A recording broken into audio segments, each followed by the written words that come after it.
Terima kasih Anda masih bersama kami di Kompas Petang, saya Cynthia Rompas. Saudara Koalisi Indonesia Maju memberi respon positif atas pernyataan mantan Gubernur Jakarta, Basuki Cahayapurnama alias Ahok yang mengatakan siap maju Pilgub jika diberi kesempatan oleh warga Jakarta.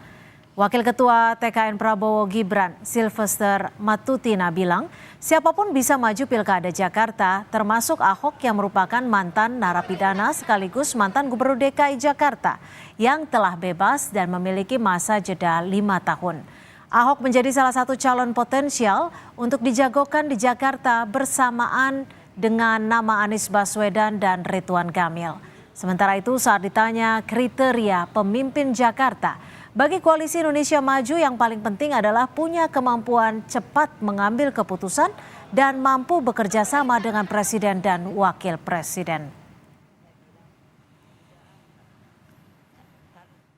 Pak Ahok sangat potensial, termasuk Pak Anies ataupun Kang Ridwan Kamil ya, dan lain-lainnya. Jadi memang potensial sosok yang mempunyai kemampuan dalam hal perencanaan dan juga mengeksekusi kebijakan dengan cepat, mampu bekerja sama dengan semua stakeholder, dalam hal ini dengan pusat tentunya, dengan Presiden dan Wapres.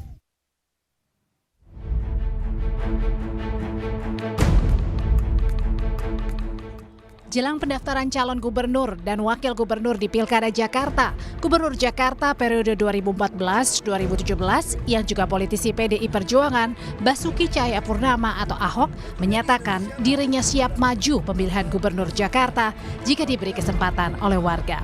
Hal ini disampaikan Ahok di Jakarta Minggu kemarin kepada Kompas TV. Jika warga Jakarta beri saya kesempatan untuk melayani warga Jakarta dan menyelesaikan pekerjaan Jakarta, tentu saya siap. PDIP sedang membangun kerjasama dengan partai lain. Demikian ujar Ahok. Menanggapi keseriusan Ahok maju di Pilgub Jakarta, mantan Gubernur Jakarta 2017-2022, Anies Baswedan mengatakan pilkada kembali ke rakyat, bukan kepada siapa calonnya, rakyat yang memutuskan. Saya sebenarnya lebih banyak konsentrasi pada masalah-masalah yang ada di Jakarta. Pertama, kita belum masuki masa kampanye, kita juga belum tahu siapa saja yang nanti akan berada di dalam pilkada. Jadi fokus saya sekarang adalah soal masalah-masalah yang dihadapi warga. Pak Anies cukup percaya diri Pak untuk menghadapi nama-nama yang populer itu Pak? Pada akhirnya pilkada itu kembali pada rakyat, bukan kepada siapa calonnya, tapi pada rakyat. Dan toh yang memutuskan adalah rakyat Jakarta. Sejauh ini, berdasarkan survei Litbang Kompas Juni 2024, Anies Baswedan memperoleh elektabilitas tertinggi dengan 29,8%. Diikuti dengan Basuki Cahayapurnama 20%, lalu Ridwan Kamil di 8,5%.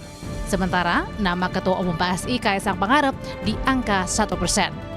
Namun hingga kini belum ada koalisi partai politik yang secara resmi mengumumkan calon gubernur dan wakil gubernur yang menjadi jagoan mereka di Pilkada Jakarta.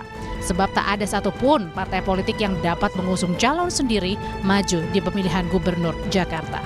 Tim Liputan, Kompas TV.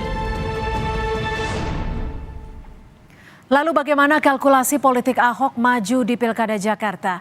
Kami bahas bersama politisi PDI Perjuangan Deddy Sitorus dan Direktur Eksekutif Indikator Politik Indonesia Burhanuddin Muhtadi. Selamat petang Bang Deddy, Mas Burhan, terima kasih sudah bergabung bersama kami. Yuk, selamat petang semua.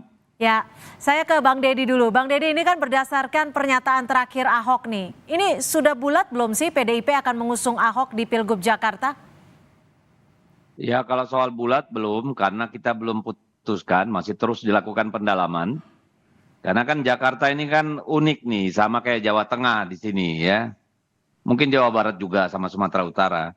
Jadi kita memang belum bisa menentukan pilihan, karena memang kan ada dinamika di sini.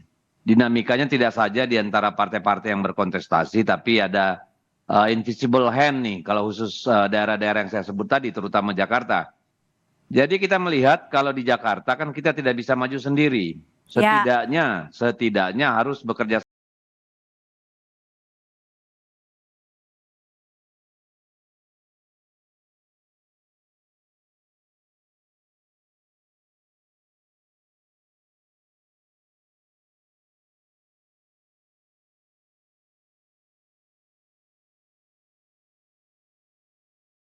dinamika ini akan terus terjadi saya kira. Jadi Jakarta besar kemungkinan akan lambat tuh penentuannya karena dinamikanya bisa hingga detik-detik terakhir. Oke, Mas Burhan, kalau untung ruginya memajukan nama Ahok bagi PDIP seperti apa? Pertama, kalau Ahok diajukan itu memperkuat basis pendukung PD Perjuangan. Karena bagaimanapun Ahok kader PD Perjuangan.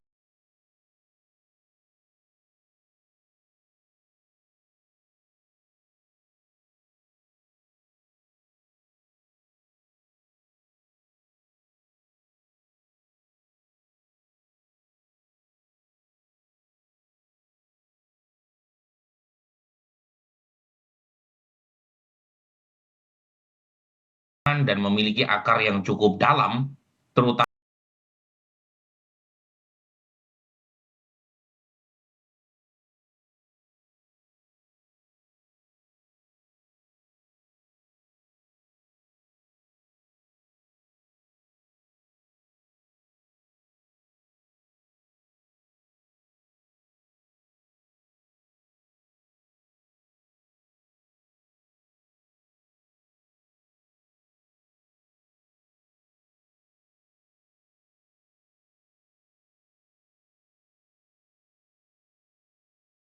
di basis-basis utama PD Perjuangan di kalangan pemilih Muslim progresif dan pemilih non-Muslim, terutama di Jakarta Barat dan Jakarta Utara. Nah, itu keuntungan. Tetapi kelemahannya memang Ahok memiliki catatan masa lalu yang secara elektoral sulit buat Ahok untuk memenangkan pertarungan di Jakarta. Jadi saya don't get me wrong ya, saya tidak pernah mempersoalkan faktor primordial, tetapi sebagian besar warga Jakarta masih berkutat, berkubang dengan masalah itu. Jadi kita mendengar berkali-kali Ahok menyatakan siap maju di Pilgub Jakarta, dan menurut saya setuju, dia jauh lebih siap sekarang ketimbang sebelumnya. Tetapi masalahnya pemilih di Jakarta yang belum siap untuk memilih Ahok. Dan ini terefleksikan dalam survei kami. Ya. Jadi kalau maju terutama head to head melawan Anies, Ahok langsung habis karena basis pemilih Muslim banyak yang lari dari Ahok. Ini masalah yang menurut saya cukup struktural yang membuat Ahok kalau dari sisi elektabilitas itu sepertinya berat untuk melawan Anies. Tapi lagi-lagi ini kan waktu masih panjang ya, dan saya kira PD Perjuangan mempertimbangkan banyak hal terkait dengan bukan hanya faktor elektoral, tapi juga siapa lawan yang akan diusung oleh koalisi Indonesia Maju atau koalisi lain dalam konteks Pilkada Jakarta. Bang Deddy, kalau yang seperti disebut Mas Burhan tadi, tapi seperti apa sih sebenarnya dinamika suara akar rumput ini besar kemana? Ya, kalau dinamika akar rumput besar kemana kan bisa dilihat dari survei ya. Tapi kalau dari pemahaman kita dengan hasil interaksi kita dengan akar rumput PDI Perjuangan, memang berharap bahwa kader PDI Perjuangan yang maju, gitu ya. Meskipun nama itu bisa bervariasi, karena selain Pak Ahok ada juga nama Pak Andika, ada nama Pak Hendi, kan begitu. Bahkan muncul nama Mas Pras tuh dari Ketua DPRD, ada Charles Honoris gitu. Jadi soal itu masih dilakukan pendalaman, dan tentu yang akan mempengaruhi adalah juga konfigurasi gabungan partai politik yang akan mengusung. Karena sangat menentukan nih, seperti tadi laporan Anda di awal bahwa tidak ada partai yang bisa maju sendiri. Dan kelihatannya dengan Kaisang akan digeser ke Jawa Tengah, maka akan lebih, katakanlah situasi akan jadi lebih dinamis nih ke depan gitu, Mbak. Nah, Mas Burhan, kalau dilihat dari sinyal-sinyal yang dibaca, akan kemana nih PDIP menentukan pilihannya? Karena kan sebelumnya Mbak Puan sempat bilang nih bahwa peluang usung Anies di atas 50%. Ya, saya sendiri tidak tahu ya, jangankan saya ya, pihak internal PD Perjuangan juga masih menghitung kan, kira-kira siapa yang akan diajukan.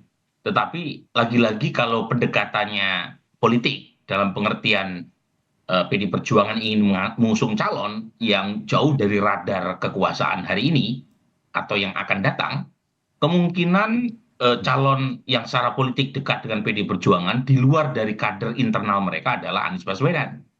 Ya, karena Anies kita tahu menyuarakan narasi perubahan dalam konteks nasional yang berbeda dengan arus utama kekuasaan. Nah, masalahnya Anies menyodorkan insentif apa buat PDI Perjuangan jika PDI Perjuangan mendukung Anies? Karena wakil yang diusulkan oleh partai-partai pendukung Anies kan bukan hanya kader dari PDI Perjuangan, banyak juga dari PKS atau dari PKB dan seterusnya. Nah, yang kedua, kalau pendekatannya ideologis, ya, dalam pengertian bukan politik, bukan Anies, karena secara ideologis ada banyak barrier ya yang memisahkan PDI Perjuangan dengan Anies. Kalau pendekatannya ideologis, ya, jadi kalau pendekatannya itu bukan office seeking, ya, tetapi ideologis, ada nama-nama yang mungkin lebih diutamakan oleh PDI Perjuangan, terutama dari dalam. Tapi masalahnya, PDI Perjuangan tidak cukup kursinya, harus berkoalisi dengan partai lain. Partai lain untuk mendukung paket yang diusung PDI Perjuangan, itu umumnya mencari calon yang punya potensi menang. Dan per hari ini, kalau kita melihat data survei Kompas, survei indikator, itu tidak ada nama internal dari PDI Perjuangan yang punya elektabilitas kompetitif kecuali Ahok. Yang lain rata-rata kecil. Ya. Nah, yang terakhir, kalau dari sisi ideologis, Ridwan Kamil lebih dekat ketimbang Anies. Tapi masalahnya Ridwan Kamil ini kan sudah terlanjur kena cap sebagai bagian dari kekuasaan. Jadi 3 skenario itu saya kira masih menjadi perhitungan matang ya buat PDI Perjuangan untuk memutuskan, apalagi masih ada waktu sebulan ke depan. Masih ada waktu sebulan. Bang Deddy, tapi ini berulang kali Ahok sempat menyatakan statementnya siap kembali maju di Jakarta. Ini sebelumnya sudah dikomunikasikan dengan PDIP belum? Ya tanpa harus dikomunikasikan kan kalau ditanya pribadi ya harus siap dong. Apalagi sebagai kader itu tentu dia harus mengatakan siap dan memang kan beliau siap. Sudah punya pengalaman, sudah mengerti daerah gitu kan. Jadi dan punya kapasitas why not gitu. Jadi itu satu keharusan bahwa Pak Ahok itu harus bilang iya kalau ditanya siap maju apa enggak gitu kan. Kalau dari akar rumputnya masih menimbang-menimbang, masih melihat situasi dan juga dinamika politik. Kalau dari Bu Mega sendiri membuka sedikit ruang tidak untuk Ahok maju di Pilkada Jakarta? Ya masih didalami Mbak, belum sampai ke Ibu gitu ya. Jadi kita masih melihat terus dinamika, hasil-hasil survei, suara kebatinan masyarakat dan sebagainya gitu. Jadi kalau udah sampai ke Ibu mah udah pasti udah kata putus gitu. Jadi kita belum sampai ke sana, kita masih lihat bagaimana konfigurasi politik, bagaimana mood masyarakatnya sendiri dan bagaimana konstelasi kekuasaan hari ini dan ke depan. Saya kira faktor-faktor itu akan sangat berpengaruh gitu Mbak. Oke, Mas Burhan, nanti berarti ketika berhadapan dalam Pilkada 2024 ini November ini tergantung dengan siapa wakilnya juga kah? Iya betul. Jadi wakil menjadi sangat menentukan karena kalau kita lihat dari survei terakhir indikator misalnya, itu Anies tidak terlalu dominan sebenarnya. Dia unggul betul signifikan di atas 2 nama yang lain, Ahok ataupun Ridwan Kamil, tetapi tidak mencapai 50%. Dalam berbagai macam simulasi, Anies hanya dapat 42% paling tinggi. Artinya untuk memenangkan dalam satu putaran, itu tergantung berapa calon yang maju dalam pilkada nanti. Kalau lebih dari 2 per hari ini Anies sulit untuk menang satu putaran 50% persatu. Yang kedua, wakil menjadi menentukan. Nah, kalau dilihat dari 40 nama yang kita uji, ya 40 nama itu tingkat kedikenalan dan kedisukaannya beragam, tetapi elektabilitasnya di bawah 2%. Artinya nama-nama calon wakil gubernur itu umumnya kurang kompetitif. Nah, kalau kurang kompetitif, yang menentukan adalah mesin partainya. Jadi kalau ada calon yang terasosiasi dengan mesin partai yang kuat di Jakarta, bisa PKS, bisa PDI Perjuangan. Tapi gini Mas Burhan, kalau dilihat punya kontribusi. Gini Mas Burhan, kalau dilihat ini kan Ahok dibilang cukup siap. tapi ada sejarah di belakangnya yang menjadi kendala. Kalau untuk hitung-hitungannya, kriteria wakil seperti apa yang bisa menandingi agar mampu melawan di Pilkada 2024 nanti? Yang bisa menutup sejarah masa lalu kelamnya Ahok lah. Ya, kita sudah coba sebenarnya ya, mulai dari nama Mbak Ida Fauziah dari PKB yang kita pasangkan dengan Ahok, kemudian Kiai gitu ya, tokoh ulama dan seterusnya. Ya dengan segala hormat tidak ngangkat. Jadi saya harus mengatakan dengan apa adanya bahwa polarisasi masa lalu itu masih membekas dan itu merugikan banget ya buat Ahok. Jadi poin saya ya saya tidak tahu apa yang terjadi beberapa bulan ke depan, tetapi minimal dari survei terakhir, saya kira Kompas juga mencatat hal yang sama. Ya. Warga Jakarta masih membekas ya, isu terkait dengan 5 atau 6 tahun lalu. Sesuatu yang menurut saya tidak fair buat Ahok. Karena Ahok tidak bisa dijudge melalui isu-isu masa lalu, melalui isu-isu abad pertengahan. Tapi masalahnya warga kita masih seperti itu. Apa mau dikata? Oke, baik. Kita akan lihat dinamika politik seperti apa yang akan mengalir ke beberapa bulan ke depan menuju November 2024. Terima kasih Mas Burhanuddin Muhtadi dan juga Bang Deddy Sitorus sudah bergabung bersama kami di Kompas Petang. Selamat sore. Yuk, selamat sore.